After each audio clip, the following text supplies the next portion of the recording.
মাধ্যমিক পরীক্ষা দেওয়ার পর যে বিষয়টা আমাদের মাথায় সব থেকে বেশি ঘুরপাক খায় তা হলো ক্লাস 11-এ কী নিয়ে ভর্তি হব, আর্টস, সায়েন্স না কমার্স।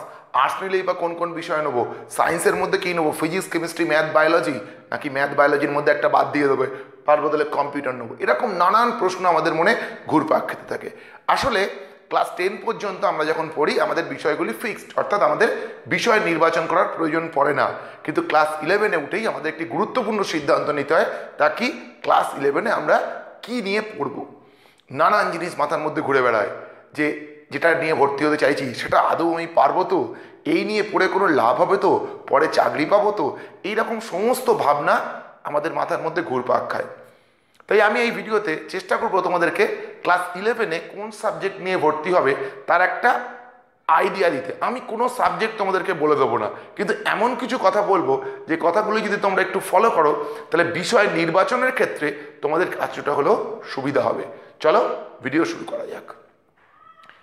বিষয় নির্বাচনের জন্য সবার প্রথমে আমার কাছে যেটা সব থেকে গুরুত্বপূর্ণ মনে হয় সেটা হচ্ছে নিজের আগ্রহ এবং ক্ষমতা। আসলে আগ্রহ আর ক্ষমতা এই দুটো জেনে রাখা খুব প্রয়োজন। আগ্রহ আর ক্ষমতা বেশিরভাগ সময় একে অপরের পরিপন্থী হয়ে ওঠে। কীরকম ব্যাপার, ধরো তোমার আগ্রহ রয়েছে ইতিহাস ভূগোল পড়ার, কিন্তু তোমার ক্ষমতা নেই ইতিহাস ভূগোলটাকে আয়ত্ত করার। কিংবা ধরো এর বিপরীত ঘটনা, কারণ আগ্রহ রয়েছে ফিজিক্স কেমিস্ট্রি পড়ার কিন্তু তার ক্ষমতা নেই। সুতরাং এই দুটোর মধ্যে ব্যালেন্স করে সাবজেক্ট চয়েস কিন্তু তোমায় করতে হবে। অর্থাৎ আমি যে সাবজেক্টগুলোর প্রতি আগ্রহ দেখাচ্ছি বিভিন্ন দিক বিবেচনা করে, সেগুলো আমি ভিডিওর সামনের অংশে আলোচনা করছি, সেই বিষয়টা পড়ার আদৌ আমার ক্ষমতা আছে তো। তাহলে ক্ষমতা আছে কি নেই সেটা নির্বাচন আমরা করব কি করে, তার জন্যই হচ্ছে আমার দ্বিতীয় বিষয়টা এই ভিডিওর। সেটা কি, এখন অনেক সুবিধা আছে ক্ষমতা আছে কি নেই সেটা জানার। সেটা কি, তোমরা চাইলে যে বিষয়টা পড়তে চাইছো সেই বিষয় সংক্রান্ত কিছু ডেমো ক্লাস করতে পারো। ডেমো ক্লাস মানে এখন যে তোমাকে কোনো টিউটরের কাছে গিয়ে বা কোনো ইনস্টিটিউটে গিয়ে করতে হবে এমন কোনো ব্যাপার নয়। তোমাদের সামনে খুব সহজ একটা প্ল্যাটফর্ম রয়েছে, তা হলো ইউটিউব। তোমরা যে কোনো বিষয়ে যে কোনো টপিকের ভিডিও আশা করি ইউটিউবে পেয়ে যাবে। সেখান থেকে তোমরা সেই বিষয়টা একটা কি দুটো ভিডিও দেখে দেখো আদৌ সেই বিষয়টা তোমার মাথায় কিছু আসছে কিনা, মানে সেই বিষয়টাতে তোমার ধারণা তৈরি হচ্ছে কিনা, যাতে তুমি তোমার লক্ষ্যটা কিন্তু একটা বা দুটো বছর সেই বিষয়টাকে পড়া নয়, লং রানে সেই বিষয়টাকে তোমাকে যদি পড়তে হয় তাহলে কিন্তু অবশ্যই সেই বিষয়টা তোমাকে আগ্রহ এবং ক্ষমতা দুই থাকতে পারে। ডেমো ক্লাসের সঙ্গে সঙ্গে যেটা করতে পারো সেটা হচ্ছে তোমরা বইয়েতে বিষয়টিকে পড়তে পারো।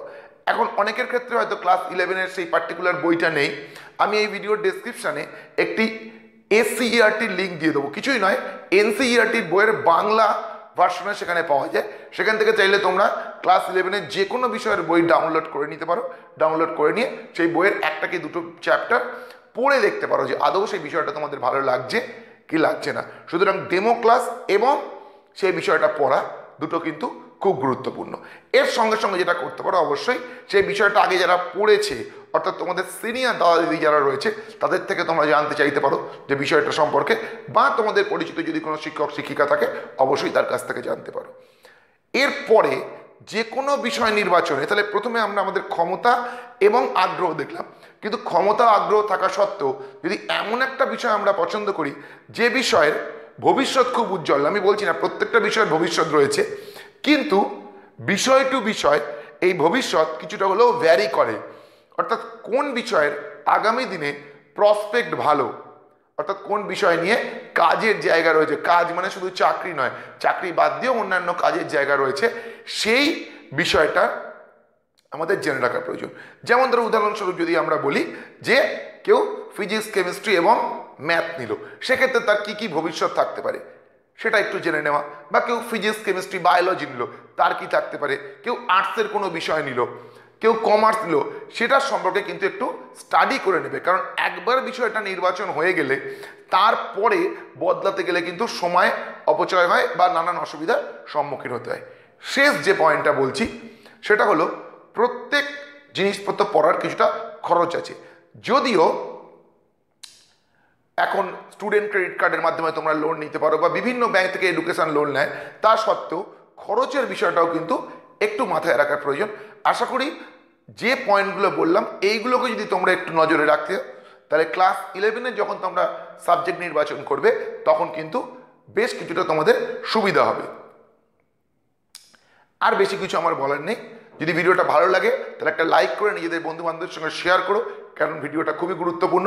আর যদি এই ভিডিওর মাধ্যমে তোমাদের মনে হয় একটু আমি কিছুটা তোমাদের ভ্যালু অ্যাড করতে পেরেছি, তাহলে আমাদের চ্যানেলটিকে সাবস্ক্রাইব করে আমাদেরকে উৎসাহিত করবে। যারা আমাদের সঙ্গে এই সময়টি কাটালে তাদের প্রত্যেককে অসংখ্য ধন্যবাদ।